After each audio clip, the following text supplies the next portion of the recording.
அன்பானவர்களே, இந்த உலகத்தில் எல்லோருக்கும் ஒரு பாரம் இருக்கிறது.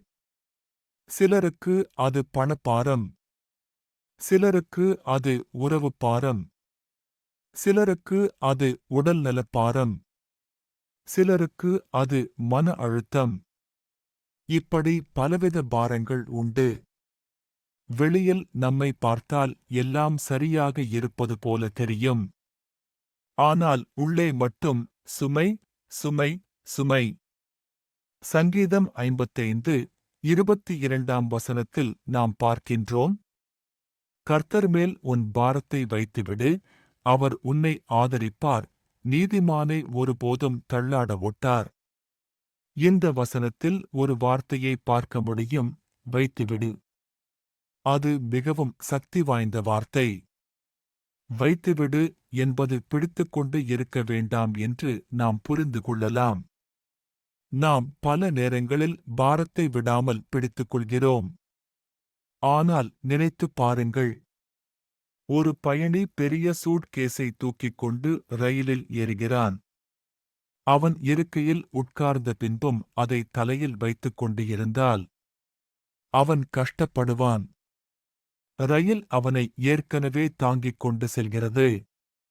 அவன் சுமையை கீழே வைக்க வேண்டும். அதேபோல் தேவன் உங்கள் வாழ்க்கையை ஏற்கனவே தாங்கிக் கொண்டு இருக்கிறார். நீங்கள் உங்கள் சுமையை கீழே வைக்க வேண்டும்.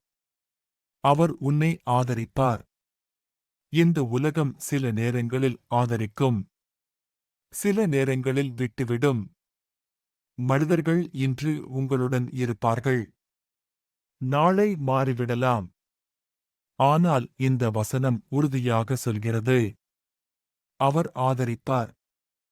அவர் தற்காலிகமாக அல்ல, நிரந்தரமாக. நீங்கள் உடைந்து போகாமல், நீங்கள் விழுந்து போகாமல், நீங்கள் மனதளவில் சிதறிப் போகாமல் அவர் உங்களை பிடித்து நிறுத்துவார். நீதிமானை ஒருபோதும் தள்ளாட ஒட்டார். ஒரு மரம் காற்றில் அசையும், ஆனால் அதன் வேர் ஆழமாக இருந்தால் அது விழாது. நீதிமான் என்றால் யார்? தவறு செய்யாதவர் அல்ல, தேவனை நம்புபவர்.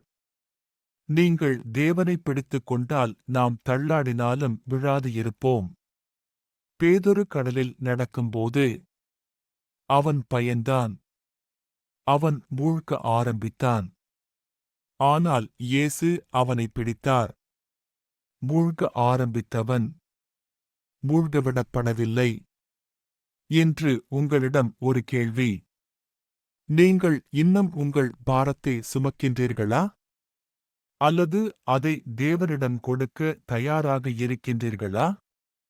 நீங்கள் ஒருவேளை இப்போது அழுது கொண்டு இருக்கலாம். ஆனால் இந்த வசனம் சொல்லுகிறது, கர்த்தர் உங்களை ஆதரிப்பார் என்று. உங்கள் பாரம் பெரியதாக இருக்கலாம், ஆனால் நம் தேவன் அதைவிட பெரியவர்.